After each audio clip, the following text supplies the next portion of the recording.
Iran युद्ध से दुनिया परेशान है, महंगाई बढ़ रही है, इकोनॉमीज तबाह हो रही हैं, लेकिन ट्रंप अपनी धुन में है भाई साहब।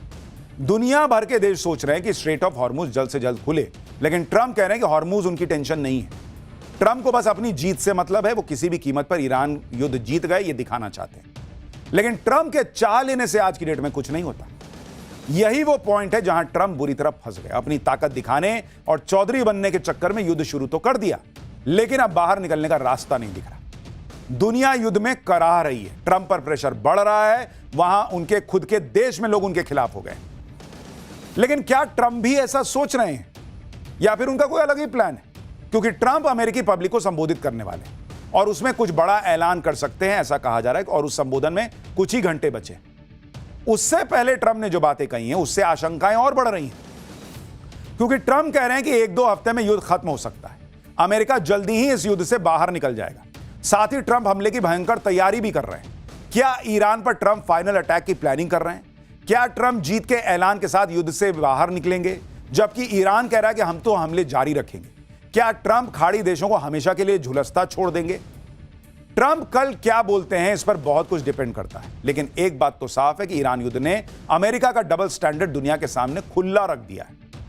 हालत यह है कि अमेरिका के सहयोगी देश ही अब ट्रंप का साथ छोड़ चुके हैं।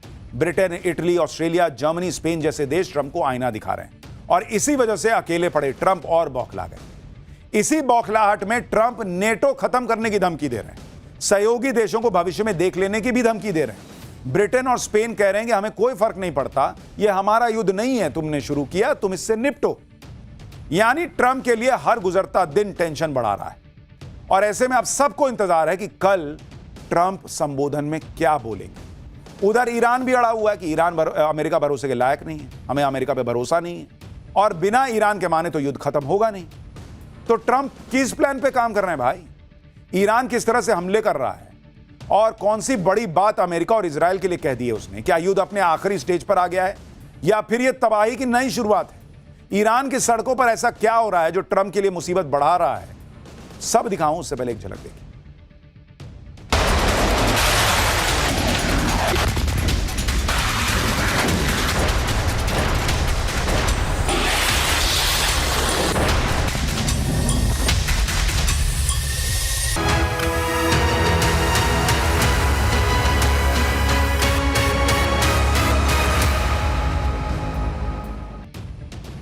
देखिए, ट्रंप क्या बोलेंगे वो तो किसी को पता नहीं, लेकिन फिलहाल युद्ध में यह स्थिति है कि ट्रंप किसी भी तरह से बाहर निकलना चाहते हैं। वो इसके लिए छटपटा रहे हैं, लेकिन ट्रंप बिना किसी बड़े धमाके या फिर बिना किसी पॉजिटिव आउटपुट के तो निकल नहीं सकते।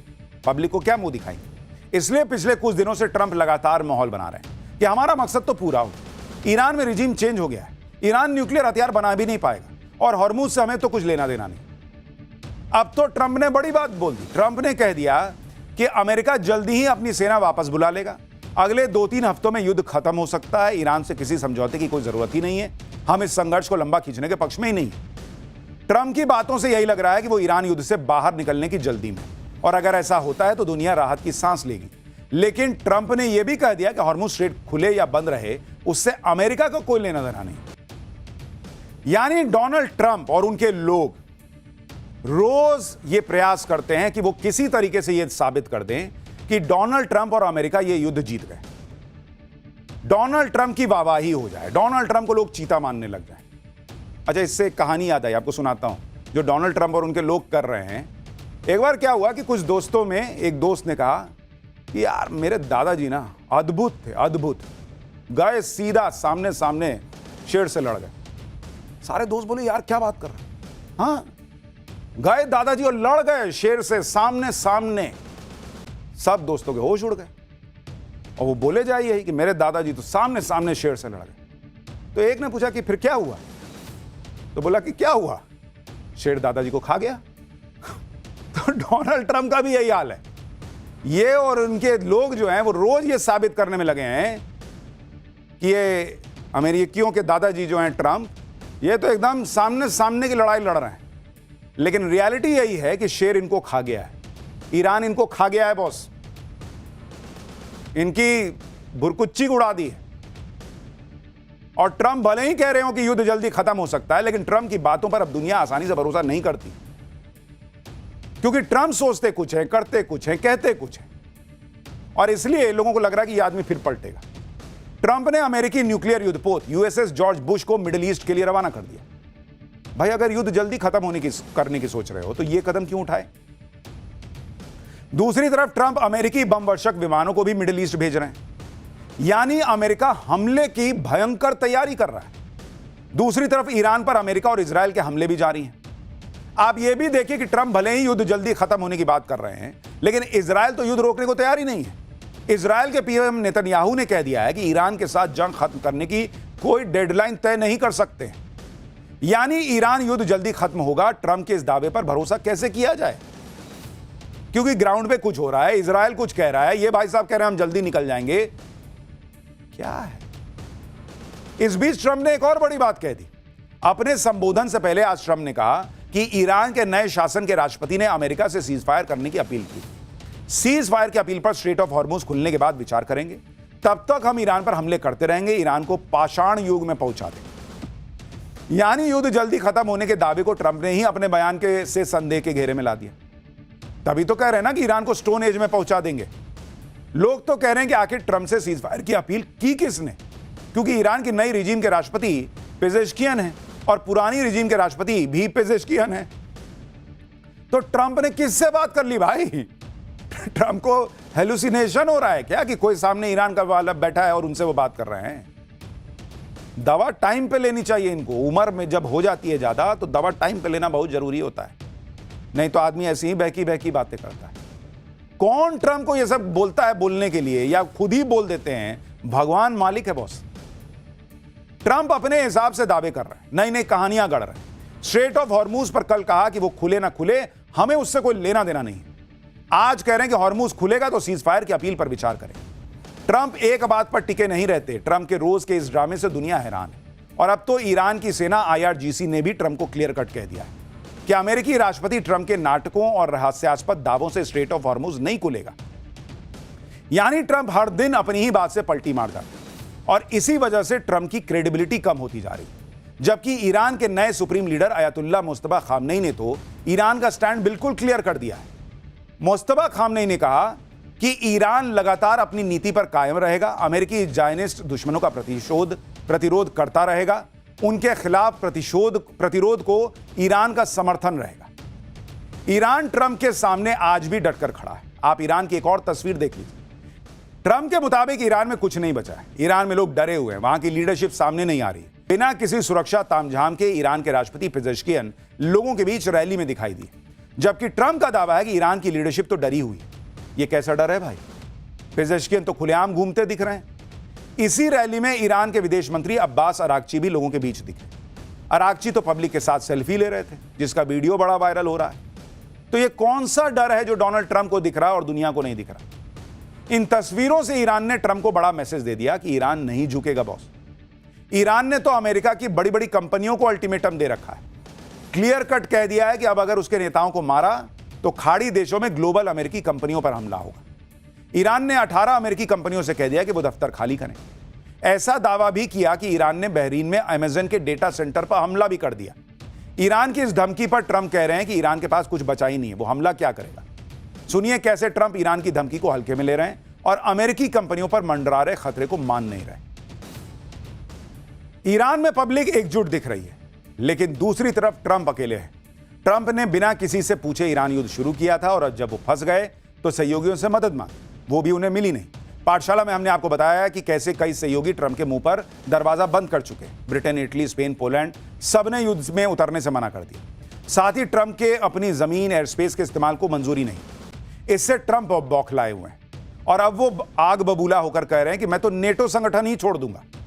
ट्रंप ने कह दिया है कि अमेरिका को नेटो से बाहर करना ही होगा। अब इस पर फिर से विचार नहीं किया जाएगा। अमेरिका यूरोप को एक भरोसेमंद रक्षा सहयोगी नहीं मानता है। ट्रंप ने कहा कि वो नेटो से कभी भी प्रभावित नहीं थे। वो हमेशा से जानते थे कि नेटो सिर्फ कागजी शेर है, और यह बात पुतिन भी जानते हैं। अगर ट्रंप नेटो से बाहर होने का फैसला करते हैं तो इससे ग्लोबल पॉलिटिक्स हिल जाएगी। चर्चा तो यह भी है कि कल अपने संबोधन में ट्रंप नेटो से बाहर होने का भी ऐलान कर सकते हैं। लेकिन यूरोप के देशों पर ट्रंप की धमकियों का असर नहीं हो रहा, क्योंकि अमेरिका यह दिखाता है कि वो नेटो देशों की रक्षा कर रहा है। भाई आज की डेट में लोग पूछ रहे हैं कि तुमने खाड़ी देश में जाकर अपने बेस बना लिए कि मैं तुम्हारी रक्षा करूंगा, और आज की डेट में वो खाड़ी देश तुम्हारे एयर बेसेस की रक्षा कर रहे हैं। तो एक तो तुमको पैसा दिया, ऊपर से अब तुम्हारी रक्षा वो कर रहा है जिसकी रक्षा करने तुम गए थे। तो वही नेटो वाले भी सोच रहे होंगे कि भाई इसके चक्कर में पूरा बर्बाद हो जाएंगे, अच्छा है तुम जाओ बाहर जाओ। यूरोप के देशों पर ट्रंप की धमकी का असर ही नहीं हो रहा। ब्रिटेन तो ट्रंप का लोड ही नहीं ले रहा। ब्रिटेन के पीएम स्टामर ने कहा है कि ईरान जंग में ब्रिटेन शामिल नहीं होगा। उन्होंने कह दिया कि हमारी जंग नहीं है, इसमें हम नहीं पिसना चाहते। स्ट्रेट ऑफ हॉर्मुज खुलवाने के लिए ब्रिटेन ग्लोबल हॉर्मुज समिट करेगा। इसी हफ्ते ब्रिटेन में 35 देशों के साथ हॉर्मुज के मुद्दे पर बैठक होने वाली। यानी ब्रिटेन अब स्ट्रेट ऑफ हॉर्मुज को खुलवाने के लिए 35 देशों के साथ बैठक करने जा रहा है, जिससे ईरान पर दबाव बनाकर हॉर्मुज को खुलवाया जा सके। यानी ब्रिटेन समझ गया है कि हॉर्मुज खुलवाना ट्रंप के बूते की बात तो है नहीं, लोगों को खुद ही कुछ करना पड़ेगा। दुनिया ट्रंप की हरकतों और उनके रोज रोज के ड्रामे से ऊब चुकी। कभी वेनेजुएला पर हमला, कभी ईरान पर हमला, कभी ग्रीनलैंड पर कब्जे की धमकी, कभी क्यूबा पर हमले की बात। लेकिन अब ट्रंप की धमकियों से यूरोप के देश नहीं डरते बॉस। ट्रंप को सीधे सीधे समझा रहे हैं कि बस बहुत हो गया। स्पेन के पीएम पेड्रो सांचेज ने तो ट्रंप को जमकर खरी खोटी सुना दी। स्पेन के पीएम ने कह दिया कि 23 साल पहले अमेरिका ने हमें इराक युद्ध में घसीटा था। इराक में विनाशकारी हथियार होने का आरोप लगाया था, जबकि इराक में कोई भी विनाशकारी हथियार नहीं मिला। अमेरिका हमें 2 बार धोखा नहीं दे सकता। ईरान के खिलाफ हमला अनुचित और खतरनाक है। स्पेन युद्ध के खिलाफ, और हम ये नीति नहीं बदलेंगे, चाहे अमेरिका हम पर प्रतिबंध ही क्यों न लगा दे।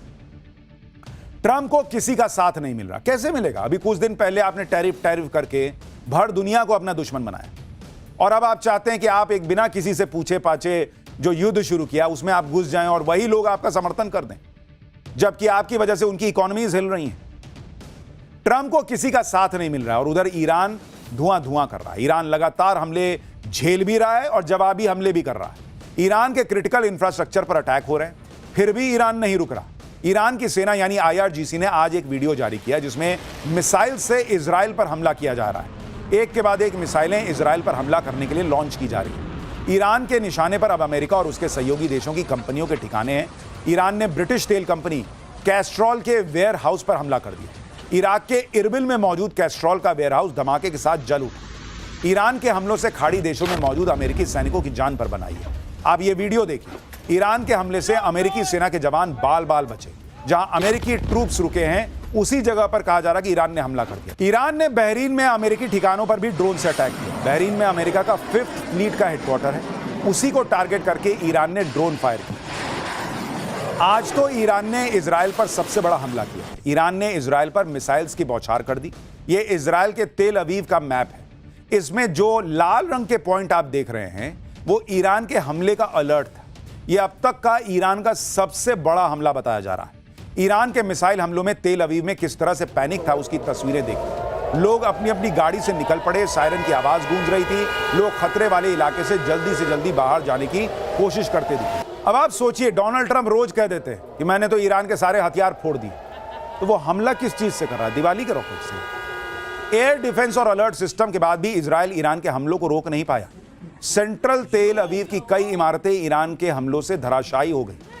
ईरान ने क्लस्टर मिसाइल से हमला किया था जो अपने टारगेट के पास आकर कई छोटे छोटे बमों में बदल जाती है। ऐसे ही क्लस्टर म्यूनिशन के धमाकों से तेल अवीव को काफी नुकसान हुआ है। तो ये लगातार चल रहा है। अब देखिए, डोनाल्ड ट्रंप, मतलब हमारे यहां जब सुबह होगी तब वो कुछ अनाउंस करेंगे, मनाइए कि शायद युद्ध रुकने की बात हो, लेकिन फिलहाल हालात तो वैसे नहीं लग रहे। लेकिन इस बीच जो चुनावी युद्ध है उसमें क्या हो रहा है, उसका चैप्टर ममता मोदी मिलकर खेल रहे हैं। बंगाल चुनाव में एंट्री करते ही ओवैसी ने क्या धमाका कर दिया।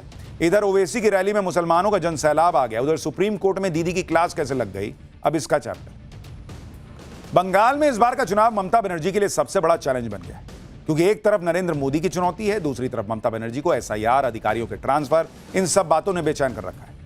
उसके बाद अब ममता के सामने नई मुसीबत आ गई है ओवैसी के नाम की। बंगाल चुनाव में एंट्री करते ही असदुद्दीन ओवैसी ने बड़ा धमाका कर दिया। ओवैसी ने ममता बनर्जी पर प्रधानमंत्री मोदी के साथ बीजेपी के साथ मिलकर चुनावी खेला करने का आरोप लगा दिया। बंगाल के ओवैसी हुमायूं कबीर के साथ ओवैसी की पहली चुनावी रैली में ऐसा जनसैलाब उमड़ पड़ा जिसके देखकर सवाल उठ रहे हैं कि क्या बंगाल में इस बार मुस्लिम वोटर ममता बनर्जी से दूर जाता दिख रहा। आप देखिए भीड़। आज पाठशाला में बंगाल चुनाव में ओवैसी की एंट्री से मची खलबली की पूरी डिटेल बताऊंगा। सुप्रीम कोर्ट में मुख्यमंत्री ममता बनर्जी की किस बात को लेकर क्लास लग गई है बताऊंगा। साथ ही असम पहुंचे पीएम मोदी ने किसकी हैट्रिक और किसकी सेंचुरी बनने की भविष्यवाणी कर दी। लेकिन पहले एक झलक देखिए।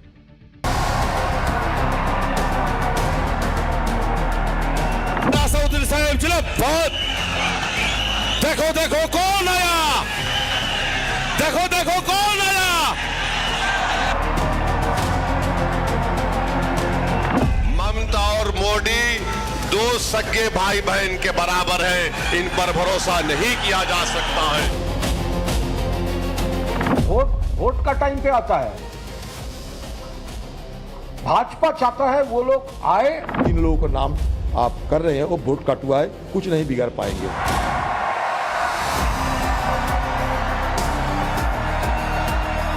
कांग्रेस के जो राजकुमार है ना, उनकी तो पराजय की सेंचुरी आने वाली है।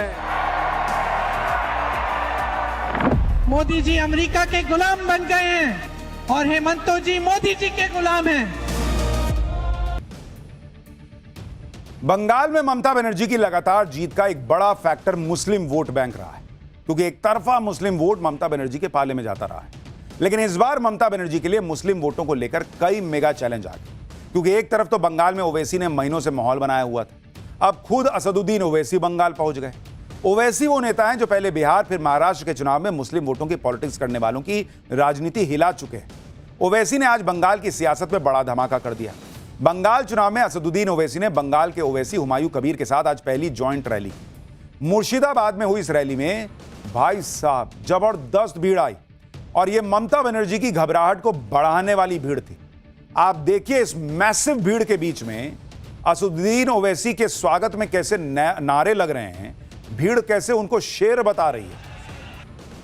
ओवैसी साहब जिंदाबाद, बैरिस्टर असदुद्दीन साहब जिंदाबाद।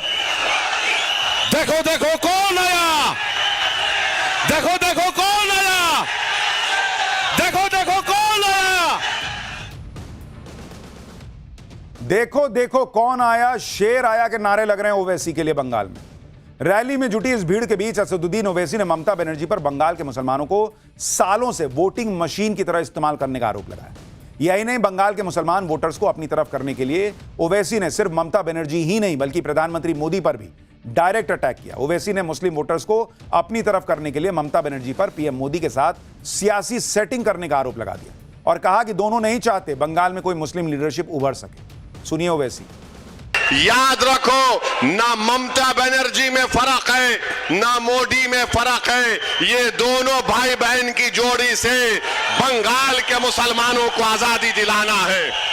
ये दोनों भाई बहन हैं, अंदर से एक है और हमारा वोट हासिल करने के लिए इस तरह की बातें करती हैं। ममता और मोदी की सेटिंग हो चुकी है कि दोनों यही चाहते हैं कि बंगाल में किसी भी तरीके से मुस्लिम माइनॉरिटी की इंडिपेंडेंट पॉलिटिकल लीडरशिप ना उभरे। टीएमसी बोलती हम वोट काटने आए, मोदी बोलता हम घुसपैठी हैं। हम उनसे पूछना चाहते हैं, बंगाल में 29% के करीब मुस्लिम अक़लियत है, तो बंगाल के गवर्नमेंट की नौकरी में 7% हमको नौकरी क्यों मिली है, बताओ। ओवैसी ने बंगाल में पीएम मोदी और सीएम ममता को भाई बहन की जोड़ी बता दी। ओवैसी ने ईद पर ममता बनर्जी के मुसलमानों के बीच पहुंचने और इफ्तार पार्टी में शामिल होने को भी ड्रामा बताया। ओवैसी ने कहा कि यह सब दिखावा मुसलमानों को धोखा देकर उनका वोट हासिल करने के लिए होता है। कुछ फायदा हुआ, किसी को कुछ फायदा नहीं हुआ, सिर्फ वोट लेना है। तो ममता बनर्जी, ईद की नमाज के दिन लोग नमाज पढ़ के निकलते हैं तो ममता बनर्जी ऐसा हाथ उठाकर ड्रामा करती है। सिर्फ वोट हासिल करना है, ड्रामा करते हैं, दिल में कोई मोहब्बत नहीं है, सिर्फ हमको धोखा देकर हमारा वोट हासिल करना चाहते हैं। ओवैसी ने के तेवरों ने यह दिखा दिया कि वो बंगाल चुनाव में बड़ा टारगेट लेकर उतरे और इसके लिए ओवैसी ने पहली ही रैली में 4 बड़े दाव चल दिए। पहला दाव, बंगाल में मुसलमान मुख्यमंत्री का सपना दिखा दिया। दूसरा दाव, मुस्लिम लीडरशिप तैयार करने की बात कह दी। तीसरा दाव, बंगाल के करीब 30% मुस्लिम वोट बैंक का ध्रुवीकरण कर दिया और मुस्लिम बहुल इलाकों पर फोकस करके बंगाल में 100 विधानसभा सीटों पर मुस्लिम वोटर्स की निर्णायक भूमिका रहती है, यह बात कहकर चौथा दाव खेल दिया। बंगाल के मुस्लिम वोटर्स को अपने पाले में करने के लिए ओवैसी उन्हें ममता बनर्जी की गुलामी और प्रधानमंत्री मोदी के खौफ की याद दिला रहे हैं। लीडरशिप आपकी होगी तो आवाज भी आपकी उठाई जाएगी। अगर आपके वोट से आपका नेता नहीं होगा तो आपको गूंगा बनाकर रख दिया जाएगा, आपको दबाया जाएगा, आपको कुचला जाएगा। बंगाल की आवाम से कहना चाह रहा हूं कि हमारी लड़ाई यकीनन मुस्लिम माइनॉरिटी को उसकी लीडरशिप को पैदा करने की है। ना हुमायूं कबीर ना ओवैसी किसी हिंदू भाई के खिलाफ था, ना कभी रहेगा इंशाअल्लाह ताला। बंगाल के ओवैसी का असदुद्दीन ओवैसी की पार्टी के साथ गठबंधन ममता बनर्जी और उनकी पार्टी के लिए बड़ी चुनौती बन सकता है, क्योंकि जिस मुस्लिम वोट बैंक पर ममता बनर्जी अपनी मजबूत पकड़ बनाकर जीतती रहीं, उस उम्मीद को झटका लग सकता है। ऐसा क्यों? इसके लिए पिछले चुनाव में मुस्लिम बहुल इलाके वाली विधानसभा सीटों के आंकड़े देखिए। साल 2021 के विधानसभा चुनाव में जिन 112 सीटों पर मुस्लिम वोटर 25% से ज्यादा है, इनमें से 106 अकेले टीएमसी ने जीती, जबकि बीजेपी को मात्र 5 सीटें मिली। अगर उन सीटों को देखें जहां मुस्लिम वोटर 30% से ज्यादा है, तो ऐसी 89 में से 87 सीटें टीएमसी ने जीती और 1 सीट पर बीजेपी जीती थी।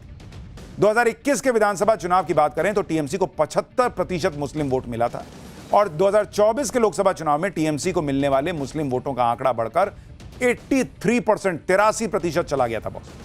अगर असदुद्दीन ओवैसी ने इस वोट प्रतिशत को नुकसान पहुंचाया तो सीधा फायदा बीजेपी को हो सकता है। सवाल उठ रहे हैं कि क्या बंगाल के ओवैसी और असदुद्दीन ओवैसी का गठबंधन ममता बनर्जी की इस मजबूत वोट बैंक में सेंध लगा पाएगा? बीजेपी को इस गठबंधन का कितना फायदा मिलेगा और ममता बनर्जी को कितना नुकसान होगा? इन सवालों का जवाब असदुद्दीन ओवैसी और बंगाल के ओवैसी हुमायूं कबीर की जॉइंट रैली में पहुंची मुस्लिम पब्लिक ने क्या दिया, सुनिए। ममता बनर्जी का मुर्दाबाद, ममता बनर्जी को नहीं चाहिए। अभी दोनों शहर एक हो गया, हैदराबाद का शहर है, एक बंगाल का शहर है। अभी दोनों शहर मिलके लड़ेगा बंगाल में, और बंगाल में मुस्लिम को लीडर बनाएगा। हम लोग जो मुसलमान है ना, ये चाहता है हमारा जो अधिकार है, हमारा जो सब कुछ है, नौकरी सब कुछ हम लोग को वंचित किया है। यही के लिए आप लोग किन मुद्दों पे हुमायूं कबीर और ओवैसी का साथ दे रहे हैं? बहुत बढ़िया आदमी है, वैसे है ना, आदमी अच्छा है, बहुत बढ़िया। और नौदा में क्या माहौल रहेगा, जीतेंगे हुमायूं कबीर? ओ जीतेगा हुमायूं कबीर रहेगा, इधर हुमायूं कबीर रहेगा, नौदा में ओवैसी रहेगा, हुमायूं कबीर रहेगा इधर। जो ओवैसी भी आए थे, आप लोग देखने आए थे, क्या कहेंगे आप लोग? खूब अच्छा खुशी रहेगा, हम लोग को खुशी है, खुशी। आप लोग भी देखने आए थे, क्या बताएंगे?